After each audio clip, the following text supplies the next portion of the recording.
الحمد لله نحمد الله حمد العباد الشاكرين ونصلي ونسلم على رسولنا الكريم صلى الله عليه وسلم أما بعد يا أيها النفس المطمئنة ارجعي إلى ربك راضية مرضية فادخلي في عبادي وادخلي جنتي.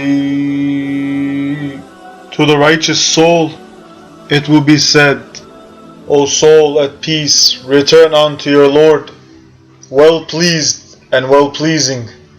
Enter among my slaves, enter my garden. The grave is a word that inspires fear. We are pained when it's mentioned. We are not aware of the delight it can contain. Indeed, the bliss of the grave is better than any delight the world can offer. The Messenger sallallahu alaihi wasallam said, when the believer is near death, the angels of mercy come to him. When his soul is taken, they place the soul in a white silk shroud and take it to the gate of heaven. They say, we have never smelled a sweeter fragrance than this. His soul is then asked, how is so and so and so and so? Other souls that are looking to find out how are the people they left behind, then it will be said to them, let him rest. He has just came back from the suffering of the world. The grave, or the interspace, is the third stage of human existence. The first is the domain of the mother's womb, with all the constrictions of the three darknesses it contains. The second is the domain of this world, which we all grew up in and know very well, from where we acquire good and evil, and the means of happiness or misery. The third is the domain of the interspace, which is wider and vaster than the domain in which we now live in, the domain of this world. The fourth and the final stage is the everlasting domain, which comprises eternal bliss or eternal fire. There is no domain after it, for it's the domain of eternity. Our concern should be with this third stage, the domain of the interspace between the worlds. It is the first of the stages of the next world. In it, the souls are divided into two groups. One group is punished and imprisoned and kept from visiting one another, while the other souls are in bliss. The righteous souls of those who are in bliss visit each other and discuss what happened in the world they have left behind and the people of that world.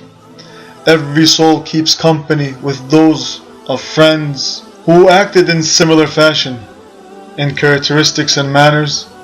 Many people have had dreams showing this. One such dream was recorded. A righteous man that was still living saw his righteous friend that has died.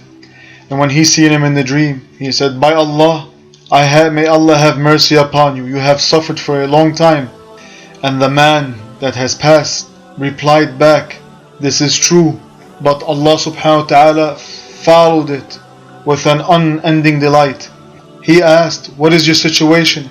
He replied, with those whom Allah has blessed among the prophets, the sincere and the martyrs and the righteous. May Allah subhanahu wa ta'ala make us from them. وَمَن يُطِيعُ اللَّهَ وَرَسُولَهُ فَأُولَئِكَ مَعَ الَّذِينَ أَنْعَمَ اللَّهُ عَلَيْهِمْ من النبيين والصديقين والشهداء والصالحين وحسن أولئك رفيقا.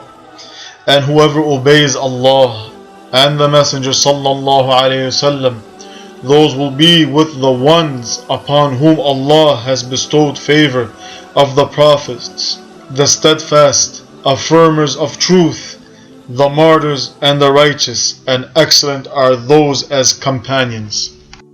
When the believer is dying, the angels come to him and speak to him, and he speaks to them without the people present being aware of this. The soul yearns to meet the Lord of the heavens and the earth, and leaves the body with ease. when the angels bear, they take it to the heavens, a sweet fragrance diffuses from it, which is perceived by all the angels and the pure, righteous souls in the heavens. They ask each other about the sweet fragrance. His relatives, the dearest friends who were with him in this world, rush to meet this person. They advance before him to the next world, crowding around him and asking him for the news of the world and those who are left behind. Then the angels take the soul up from heaven to heaven, and every angel in every heaven he passes through prays for this blessed soul. He is delighted by the sweetest and most beautiful good tidings that he receives. Then the soul comes to a standstill before Allah subhanahu wa ta'ala jalla jalalu. He says to the soul, welcome this good soul, and to the body which it left. When the Lord subhanahu wa ta'ala makes something welcome, then everything welcomes it. Every constriction departs from it. Then he says, show him his place in the garden, and display before him the honor and blessings I have prepared for him. Then the angels take him back down to the earth, so that he can see his body being washed. And they carry on a conversation, although the living cannot hear it. The angels pray for the soul of the believer in the heavens, just as the people pray over the body on earth. Finally, the body is buried, and the soul returns to it. The soul stays between the body and the shroud it's covered with. This return does not imply the same connection that the soul had to the body of this worldly life. It is not even the same connection which it had in the sleeping state, nor the connection which it had when it was resting in place. This return is a special return for the questioning, as we have already clarified. Then, as we have already mentioned in a prior lecture, when the soul is brought back to its grave, two angels come to them, named Munkar wa Nakir alayhim salam, come down and question this soul. After a door onto the fire is opened for him, he is told, look, this would have been your place in hellfire if you had rebelled against Allah, and Allah had exchanged your place for the paradise. Then the door is locked, and another door onto the garden of bliss is open as far as the eye can see. This door will remain open until the day of resurrection. Some of the sweetness and fragrance of the garden reaches this soul, and his grave is made spacious. He sleeps in peace, just as if he were in one of the meadows of the garden. This spacious, light greenery in which the believer remains from the time of death until the day of resurrection is brought. If a living person were not open a grave, he would not find this light or greenness that we just described. They would find not an open door that leads to the gardens. You'll just see dirt, a dead person. Allah subhanahu wa ta'ala, through His wisdom, has the power to veil these things from the living. The proof is that it is also shown. For example, there are other creatures that live amongst us. For example, the jinn who live amongst us on this earth. They conversate amongst each other with raised voices, yet we do not see them or hear them.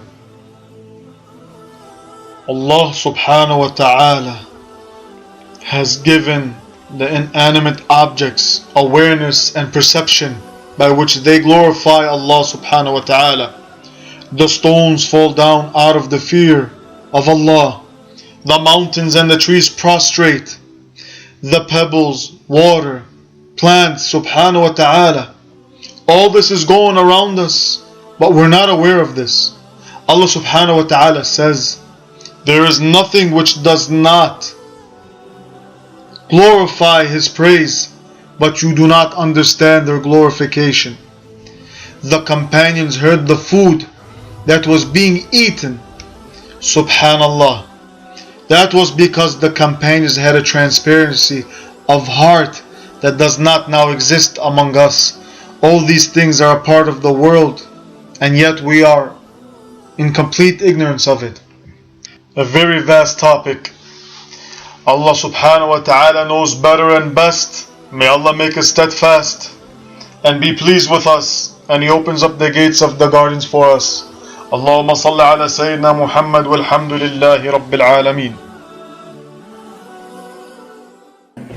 أضحى الإسلام لنا دينا وجميع الكون لنا وطنا توحيد الله لنا نور أعددنا الروح له سكنا أضحى الإسلام لنا دينا وجميع الكون لنا